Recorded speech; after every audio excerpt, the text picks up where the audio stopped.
As other events took central stage through the year, both the USA and Communist Russia were to make their mark in 1917 on the century that they were to dominate. One reason why armistice proposals from the Central Powers had been rejected in December 1916 was that Allied generals persuaded politicians that they were close to a breakthrough on the Western Front. But this was delayed by arguments between Haig, who led the British forces, and General Nivelle, who commanded the French. Nivelle, perhaps overconfident from earlier successes, championed a French attack that he claimed would end the war in 48 hours. But when this offensive was finally sanctioned in April 1917, it was to be an unmitigated disaster, triggering mutiny across the French sector and leading to the return of General Pétain, the hero of Verdun. He halted the attack immediately, restored discipline, and imposed a strict news blackout to prevent Germany learning of the French crisis. At around the same time, the Germans withdrew about 30 miles to the so-called Hindenburg Line, a shorter and stronger defensive position that proved almost impregnable for the rest of the year.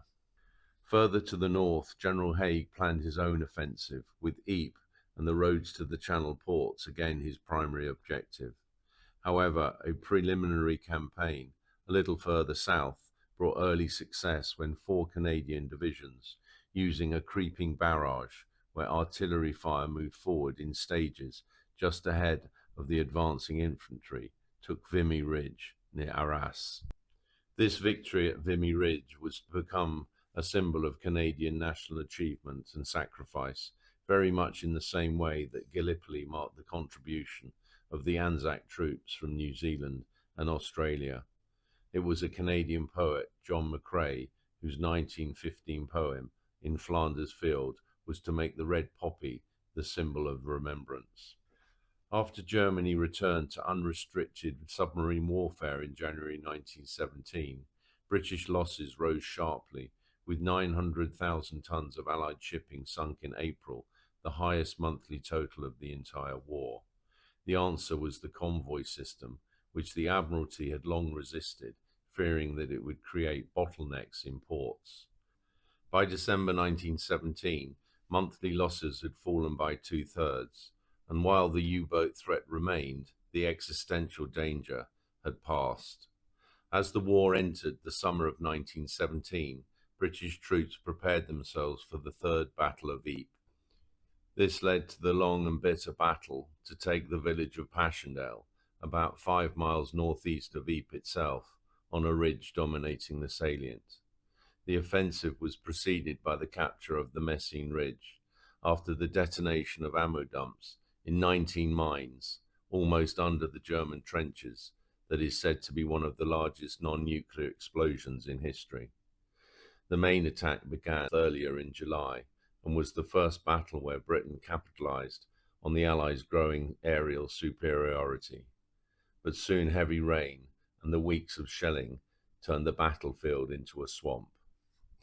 As the fighting dragged on into the autumn, Germany unleashed mustard gas for the first time, which burned skin and choked the lungs in a way that was far more deadly than earlier gases. It all finally ended in November, when Canadian troops took the shattered and deserted Passchendaele. In so doing, the Allies added another 300,000 men to the casualties of war, a number matched in the German trenches opposite. As such, Passchendaele, infamous for its mud and its rain, was to become a kind of evocative shorthand of the atrocity of the whole of the war in general. On the 20th of November 1917, the Allies followed up this victory with an offensive 60 miles further south at Cambrai, an important rail hub supplying the German forces at the front. The attack, that marked a new era in modern warfare, is seen as the world's first true tank battle, where over 300 British Mark IV tanks led the way, smashing through barbed wire that had defeated earlier offensives. Initial gains were dramatic, before many broke down, allowing the Germans to regroup, and ultimately little territory was gained. On the Italian front, repeated battles for domination in the mountain passes around Azonzo dragged on into 1917, ending in disaster at Caporetto when German reinforcements broke the Italians and forced Britain and France to rush troops south. After Caporetto, the Allies, with the US present as observers, met at Rapello near Genoa and created the Supreme War Council to coordinate the war effort. The front stabilized the following year, and in the autumn of 1918, Italy's victory at Vittorio Veneto brought Austria-Hungary's war to an end. Having campaigned for re-election in 1916 under the slogan, "He kept us out of the war," President Wilson's hand was finally forced by two events, with the USA declaring war on the 6th of April 1917. The first of these was the German decision to return to unrestricted submarine warfare in January, targeting US ships once again. And the second was the interception in February by the British of the Zimmermann telegram that was swiftly passed on to Washington. The telegram was sent by the German Foreign Secretary Arthur Zimmermann to the Kaiser's ambassador in Mexico.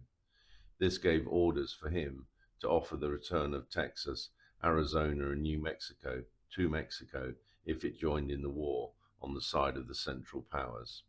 When the first US troops arrived in Europe in June, General John Pershing, the bullish and uncompromising commander of the American Expeditionary Force, refused to let his troops be absorbed into British or French units and insisted instead that they fight as a separate force. This was partly New World military pride and partly political expediency, with the US government knowing that war was not popular and that reserving the right to negotiate at peace talks on their own terms would help bring around public opinion. So they were given around 20 miles of the line on the Meuse-Argonne sector, although they did not see their first fighting until October, training through the summer and waiting for enough men and equipment to arrive across the Atlantic. But there is no doubt, though, that the American troops, the doughboys, were to tip the balance of the war in the Allies' favor, with, by the summer of 1918, some 300,000 American troops arriving in the ports of northern France every month. This meant that there were some 2 million US personnel on French soil at the time of the armistice was signed in November 1918, of which nearly 1.5 million were combat soldiers. In March 1917, Russia's military collapse, food shortages, strikes, and army mutinies forced Tsar Nicholas II to abdicate his throne, ending 300 years of Romanov rule that had begun in 1613. The Tsar was then replaced by a provisional government with Alexander Kerensky, a lawyer and left-leaning revolutionary, eventually emerging as leader. His government was quick to promise reforms, but made the fatal mistake of keeping Russia in the war, hoping to avoid angering the Allies, whose support, it was reasoned, would be needed to rebuild a new Russia post-war. But as fighting dragged on and conditions worsened through 1917, radical groups opposing the war began to gain more support. At first, the socialist revolutionaries and the Mensheviks seemed best placed to seize power. But following Lenin's return from exile in Switzerland in April, famously in a sealed train as he traveled through Germany, the Bolsheviks rapidly grew in strength. And the reason for this was simple. His slogan spoke directly to the desperate Russian people: peace, land, and bread. In October 1917, the Bolsheviks overthrew the provisional government and immediately pulled Russia out of the war. An armistice freed up almost 1 million German troops for the Western Front, and this was formalized in March 1918 with the Treaty of Brest-Litovsk. This forced Russia to give up vast areas of territory, including Ukraine, Poland, and the Baltic states. But peace abroad was replaced by civil war at home, with the Bolsheviks, the Reds, fighting a brutal battle against the anti-communist Whites, who were backed by various foreign powers until 1921. in July 1918, fearing that the Romanovs would become a rallying symbol for the White cause, who seemed to be winning the war. The Bolsheviks had the Tsar and his family executed at their Dasha prison in the Urals, wiping out the entire dynasty in a single night. As the generals reviewed 1917, it was clear that the war had become a contest of endurance.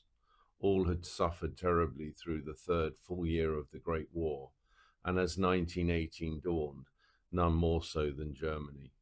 With the new year, the Kaiser and his commanders were ready to gamble, a move that in the end would lose them everything.